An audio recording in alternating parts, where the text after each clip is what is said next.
Yo, ayan, good morning po sa inyong lahat mga busing, no? Ayan, against the earth. Ayan, so, titignan natin ngayon yung bypass road, no? Kung open na, no? Kasi isinira ng kwan yun nung may-ari ng lupa kasi hindi pa daw sila nabayaran.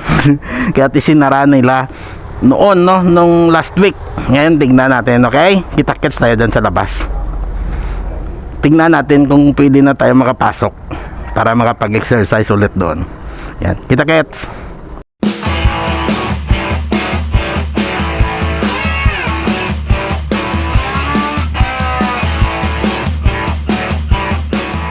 Let's G.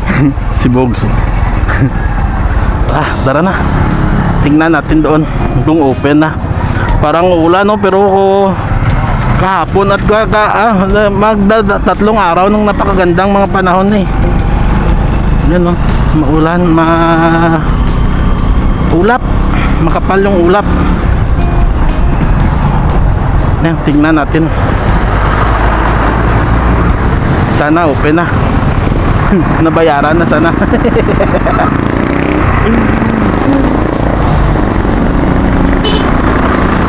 Yee! Let's G. Motovlog lang po ito mga busing, tignan lang natin. Sana open na eh.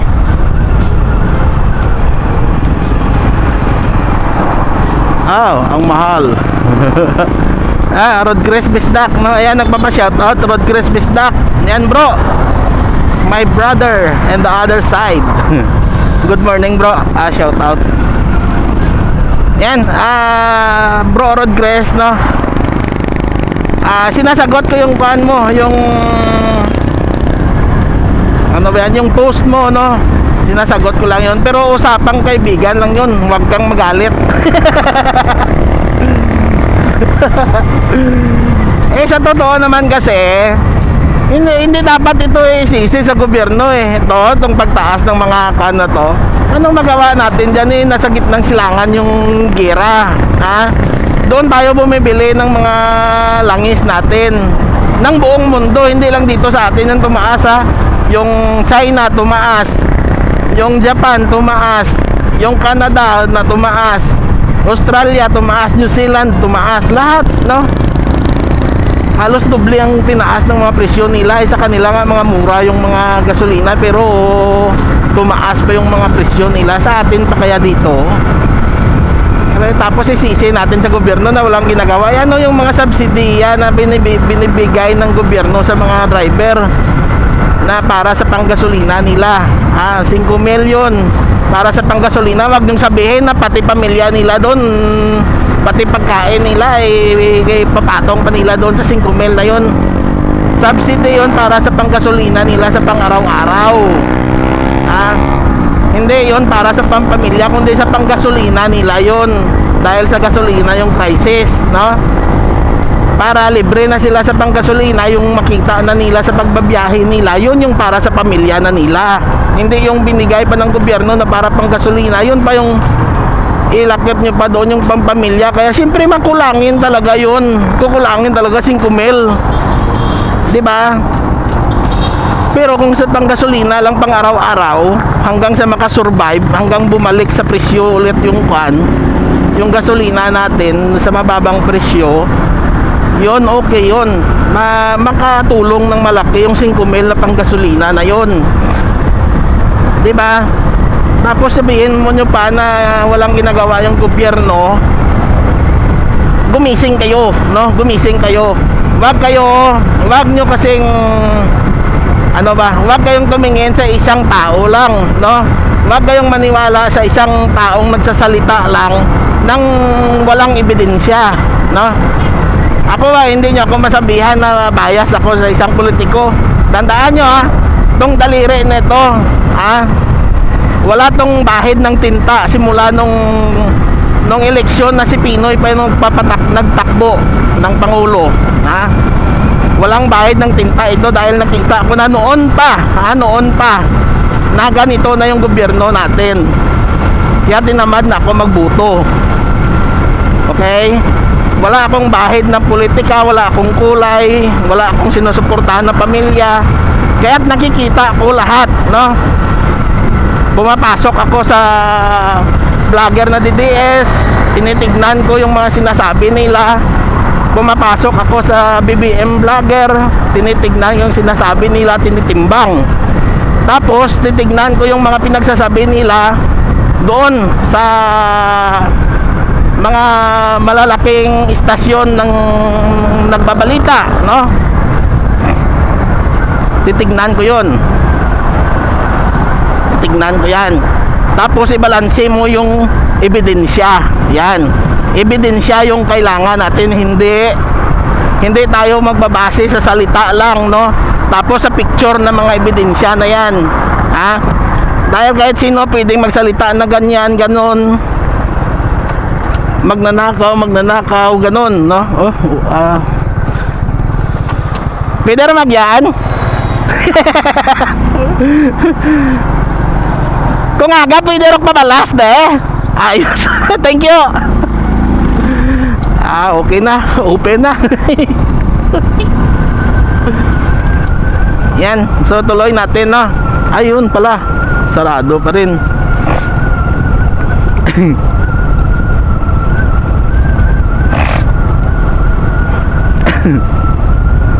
Tignan natin.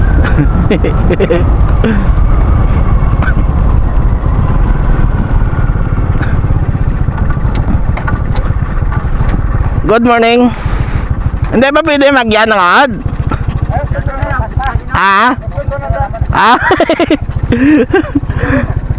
Ate, okay doon? Ate ngayon palang pala nabuksan to.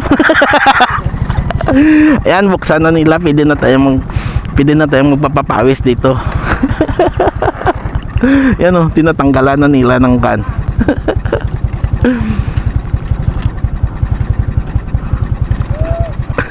Yan, so continue tayo mga busing. Sandali lang ino-open pa rin naman. Yeah. Ino-open pa naman Yan, so hindi natin pwede nasabihin na paniwalaan kagad natin, no? Yung sandali. Yung inilatag na ebidensya na yung picture ng malita, gano'n, no? Nata bilyon-bilyon daw na malita na yon. Pwede ko yung gagawin sa inyo, no? Especially sa iyo, bro, Red Chris, no? Bibili ako ng mga malita, ilalatag ko, picturean ko, tapos sabihin ko na hindi na inihatid ko sa iyo ng 5 bilyon yon, ha? Inihatid ko sa iyo ng 5 bilyon yon, tapos i-post ko sa social media. Ito yung picture ng malita, ito yung pera, inihatid ko ito kay Rod Chris Bisdak, di ba? Pwede yon. Halimbawa lang yun, bro, usapang kaibigan lang to, clarification, no hate, okay? Yun, pwede ko gawin yun, picturean, tapos isabihin ko na binigay ko to kay bro Rod Chris, no? 5 bilyon to. Ngayon, yung sinasabi nyong malita na yun na galing sa Marines, 5 Marines na yung nagbaliktad, nagsabi na ng totoo. Yun yung problema. Kaya nga ako, pag sabi ng mga ganon-ganon, hindi agad ako naniniwala, no? Hindi ako naniniwala sa mga ganyan. Naniniwala ako sa ebidensya na inalalatag na sa korte. Diyan ako naniniwala. Diyan ako bumabase. Hindi sa mga salita-salita lang. Hindi sa mga papugi-pugi nila lang na pangpanira, no? Hindi ako pro BBM, hindi ako pro Sara, hindi ako Beleni. Malinis to, wala itong bahid ng tinta. Kaya't nakikita ko lahat. Yan yung gawin nyo. Maging balanse muna kayo, no? Neutral muna kayo. Kung gusto nyo talaga makita yung katotohanan. Diyan ako bumabase lahat, no? Sa ang pinaniwalaan ko ay yung ebidensyang inilalatag sa korte na tinatanggap sa korte. Hindi yung salita-salita na dyan. Naluloko lang kayo dyan. Kaya maraming Pilipinong naluloko dahil dyan agad naniniwala. Ngayon yung mga ebidensya, ang tanong bakit si Trillanes hindi nila makasuhan, samantalang sila napakulong na si Digong sa ICC, si Sara, si Pulong, si binibintangan ni Trillanes na mga drug syndicate na protector. Yan, di ba? Bakit hindi nila makasuhan si Trillanes? Bakit hindi nila kulong. Isang tanong yan na dapat mong sagutin. Ayan, malibot na. Ayan, tara na. Usap na lang tayo dyan sa daan. Hey, ayos. Lagaw ta. Malibot na. Thank you, thank you. Ayos na. Yan. Di ba? Isang tanong yon na dapat yung sagutin, no? Bakit si Trillanes hindi nila mapahuli-huli, hindi nila mapakulong? Naging vice-presidente na si Sara, naging presidente na si Duterte. Bakit sila pa yung nakasuhan ni Trillanes? Si Trillanes, wala silang may kasong mabigat kundi cyber libel lang, di ba? Bakit? Kasi wala silang may kaso kay Trillanes. Pinasaringan nila dati na si Trillanes nagkurakot daw ng 500 million na ginamit sa mga street light doon sa Batanes. Wala namang ebidensya. Hinanapan sila ng ebidensya, wala namang may bigay. 'Di ba? Kaya't walang kaso, walang nakakaso kay Trillanes. Ganon din kay Ontiveros. Pinasira nga, sabi nila ng mga DDS dati, ni Duterte dati, kumuha daw si Ontiveros ng 10 billion sa PhilHealth, di ba? Ngayon, wala naman sa record, di ba? Wala naman silang i-report, wala naman silang ebidensya. Tapos sa kanila pa bumaliktad ang lahat, di ba? Si Dilima, ginawa nila ng istorya, no? Lahat-lahat. Pati mga ebidensya, pati mga saksi daw, no? Ang nakapagtataka doon sa kay Dilima, bakit pagtapos ng kaso na yon, bakit pagtapos ng makulong ni Dilima ng 7 taon, abay biglang namatay yung mga priso na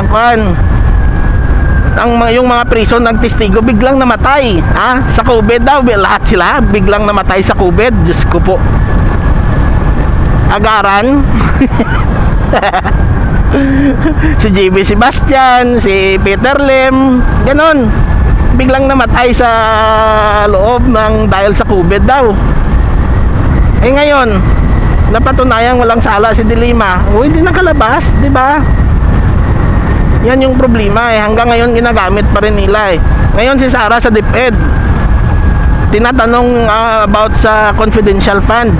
Ngayon sasabihin pa ninyo kay Marcos, unahin nyo muna yung kay Sara dahil kay Marcos may record yung sa kanya, di ba? Napakita yung record, na-report yung record. Kay Sara saan? Politiko na lang tayo ngayon muna para may topic tayo. Yan, kay Sara saan yung report niya? Si Mary Grace Piatos, sino pa yung ibang mga walang record sa PSA na yun? Yun yung mga pinagsasabi ni Sara. Ngayon ipinapasauli sa kanya ng COA, walang may sauli, walang mabigay na report. Ngayon sabihin niyo paunahin pa yung hindi natin dinadalikdan yung problema ng Pilipinas, no? Ito problemang malaki din ito ng Pilipinas dahil mismo sa gobyerno siya, sa gobyerno siya pa yung unang-una na hindi nagagalit sa transparency, ayaw sa transparency, okay? Ayaw sa transparency. Diyan yung makikita yan pag wala kayong pinapanigan na politiko, okay? Diyan yung makikita yan. Kung subukan yung maging neutral at tignan lahat, pagbabasihan nyo ng tama, makikita nyo lahat yung mga pinagsasabi ko na yan. Itong pinagsasabi ko, konti pa lang to marami pa, napakarami pa. Kaya siya na insufficient, sufficient yung sa kanya, yung ikinaso sa kanya sa impeachment dahil may probable cause, may prima facie evidence, di ba? Kaya't natanggap, kaya't naaprubahan sa Kongreso. Yung Kongreso natin, hindi yan sila mga Kongreso lang, no? Hindi yan sila mga kongresista lang dyan na nakaupo at nagpapalaki ng tiyan, no? Sila yung mga piskalya, no? Piskal. Sila yung mga fiskal sa mga opisyal ng gobyerno ng mga impeachable government official, no? Sila yung piskal. Sa kanila dadaan yung sandali. Yan. Sa kanila dadaan yung unang kaso pag may probable cause, may prima facie evidence at sufficient ng kanila ang nilalatag.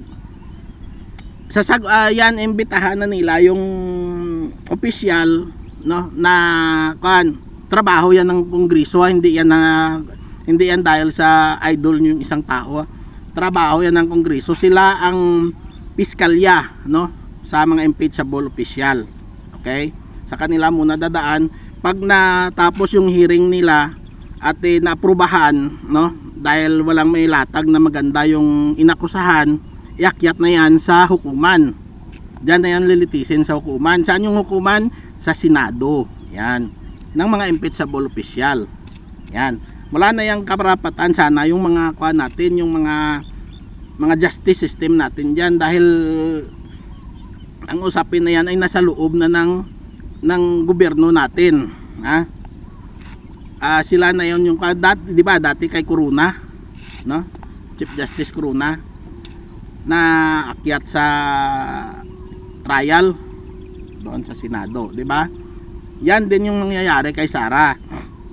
Ginagawa ng mga kongreso natin, ng mga congressman at congresswoman natin yung papel nila about sa nag-complain sa kanila ng impeachment laban kay BP Duterte, no?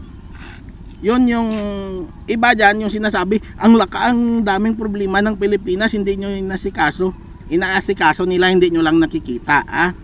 Isa lang iyan, no? Isa lang yan sa inaasikaso pa nila, yung impeachment pa ni Sara.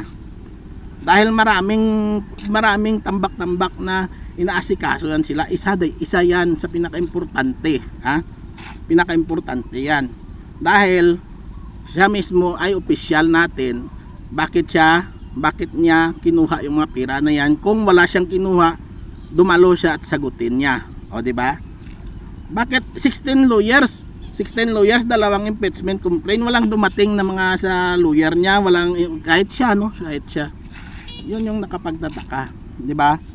Yun yung dapat yung Idol Rodcrest, hindi kita tinitira, ha? Clarification na to, ha? Dahil alam ko makada Duterte ka, dahil minsan kasi no ganito kaming mga Ilonggo, pag sumuporta kami sa mga Ilonggo, sulit rin, no?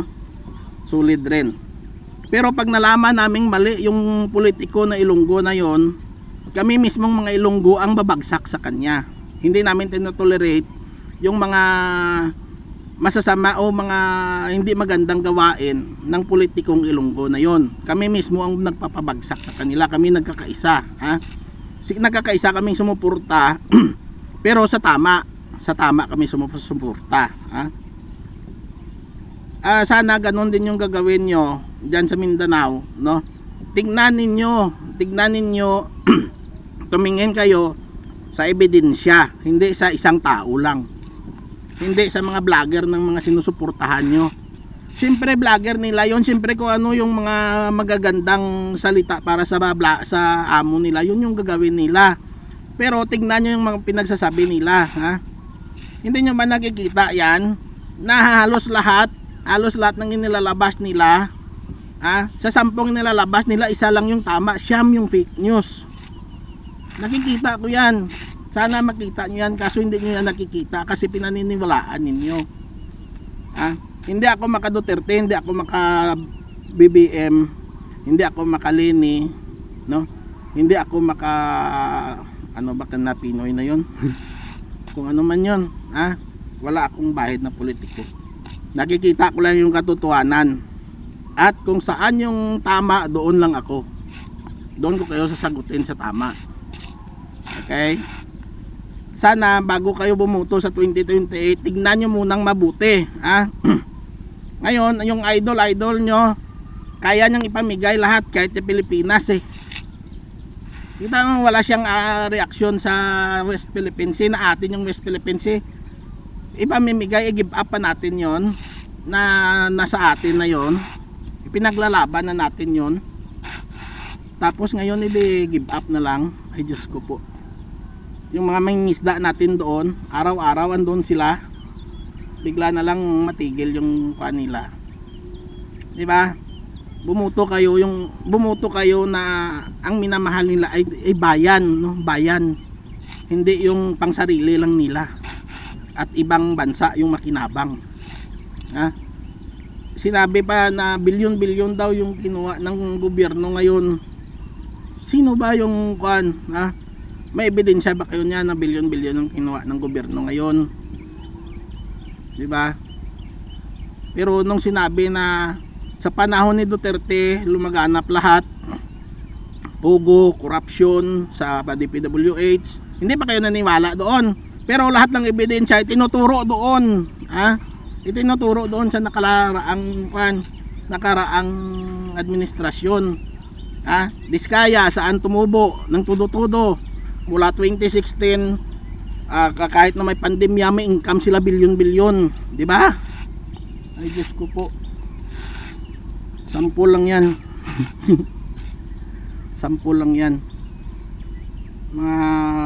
Sana magising na kayo mga busing, ha? Ikaw Rod Chris, sana maklaruhan ka nito bago mo masisihin yung gobyerno.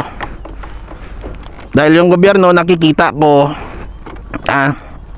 maraming ginawa, maraming nagawa, maraming ginagawa, hanggang ngayon gumagawa pa rin. Pero hindi mo yan nakikita. Yung nakikita mo lang yung sinasabi ng mga vlogger na pinapalabas nila ng mga ebidensya ko, no? Yun doon ka naniniwala. Mga vlogger na Maka Duterte, no? Mga DDS. Subukan mo kayang maging neutral muna. Pumasok ka sa lahat. Pumasok ka sa vlogger ni BBM, pumasok ka sa vlogger ni Lini, pumasok ka sa vlogger ni ni Sara. Tapos kunin mo lahat ng detalye. Dahil yan yung ginagawa ko para makita ko yung totoo. Kunin mo lahat ng detalye. Tapos manood ka ng balita mula international news hanggang sa hanggang sa local news natin.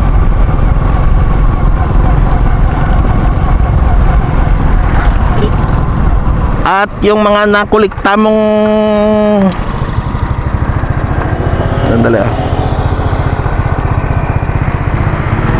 yung mga nakulikta mong mga ebidensya na yon, basihan mo sa mga totoong report na nasa korte, nasa paglilitis, ganon.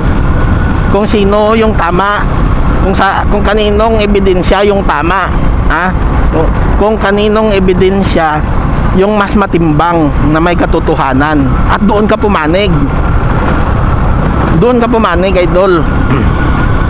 Hindi yung pumapanig lang kahit na mali.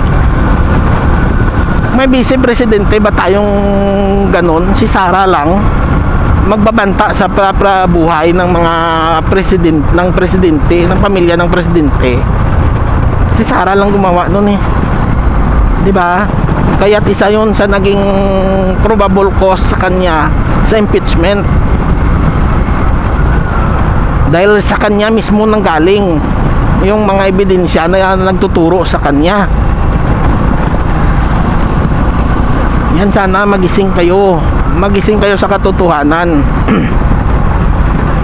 Hindi yung dahil sa Bisaya lang yung papatakbo kahit na Robin Hood na naging Robin Hood, no, Bisaya na naging Robin Hood, kunwari okay na sa inyo. Hindi ko nila lahat ng Bisaya. Marami akong kaibigan na Bisaya, marami. May mga pamilya pa ako na andyan sa Davao. May mga kaibigan ako na andyan sa Davao, sa Mindanao. Marami akong kaibigan.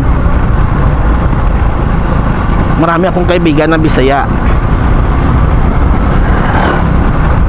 Pero hindi sila gaya ni Sara magsalita, ha?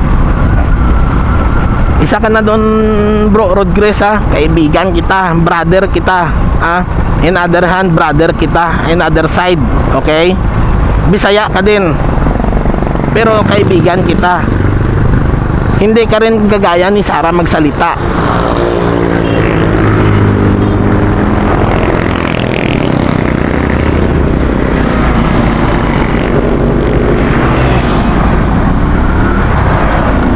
Yan, uwi na tayo mga busing.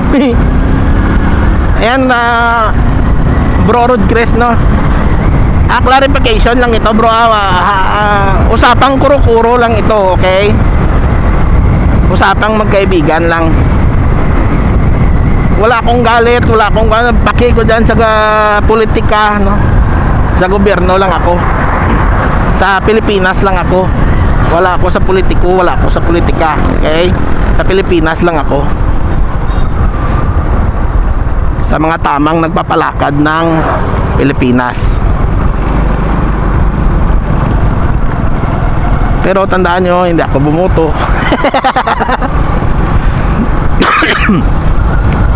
Boycott ako, boycott. Ilang eleksyon ang dumaan. Dahil noon pa man nakita ko na eh. Mula pa kay hindi ayaw ko na magsalita.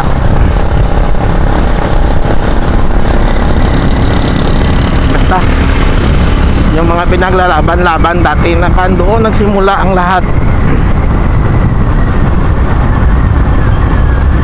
Mga pasaring na mga masasamang salita para sa isang politiko na walang katotohanan, dahil noon madali tayong maloko, no? Madali tayong maloko. Sabihin lang sa telebisyon na ganon masama itong tao, magnanakaw itong tao, agad naman tayo naniniwala dati. Kasi wala tayong alam. Sila lang. Kung anong sinasabi sa telebisyon noon, 1980s, 1990s, pre! Kung anong sinasabi ng telebisyon dati, pinapaniwalaan kagad ga tao kasi wala tayong alam kung ano yung totoo.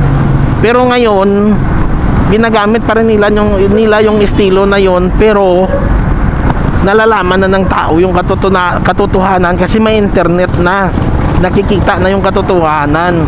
Pag sinabi nilang ganito, magnanakaw si ganon, si ganan, madaling hingan ng pruwiba kung totoo o hindi. Kung totoo o hindi, no? Dahil sa internet makikita mo kung totoo o hindi. Basta wala kang pinapanigan. Papa Otet, lagaw Ren.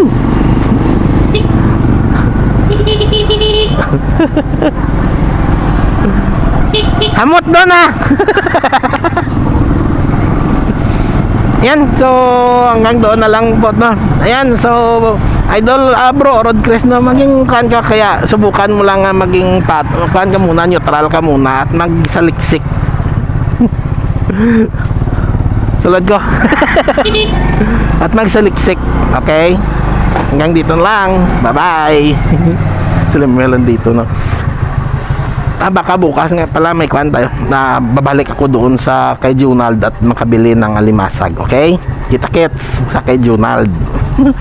Nagpabili kasi sa Atibing, kaya balik tayo doon bukas. Subukan lang natin kung hindi umulan, sana gumanda yung panahon. Bye bye.